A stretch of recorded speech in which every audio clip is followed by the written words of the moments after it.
महत्वाची बातमी आहे। राज्यातले प्राथमिक शिक्षकांनी आज एक दिवसाचं सामूहिक रजा आंदोलन पुकारलंय। त्यामुळे राज्यातल्या सुमारे 40,000 प्राथमिक शाळा आज बंद राहणार आहेत। राज्यामध्ये सुधारित शिक्षक संच मान्यता आणि कंत्राटी शिक्षक भरतीच्या निर्णयाची अंमलबजावणी करण्याची भूमिका राज्य सरकारने घेतली आणि याला राज्यातल्या सर्व शिक्षक संघटनांनी कडाडून विरोध केला।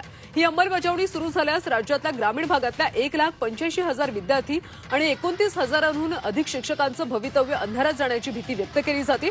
शासनाने हे दोन्ही निर्णय रद्द करावेत यासाठी राज्यभरातल्या शिक्षक संघटना एकवटल्या। या संदर्भात शिक्षण मंत्री दीपक केसरकर यांच्याशी सकारात्मक चर्चा झाली, मात्र कुठलाच ठोस निर्णय शासनाने घेतलेला नाहीये। त्यामुळे सर्व शिक्षक आता आंदोलनात उतरले।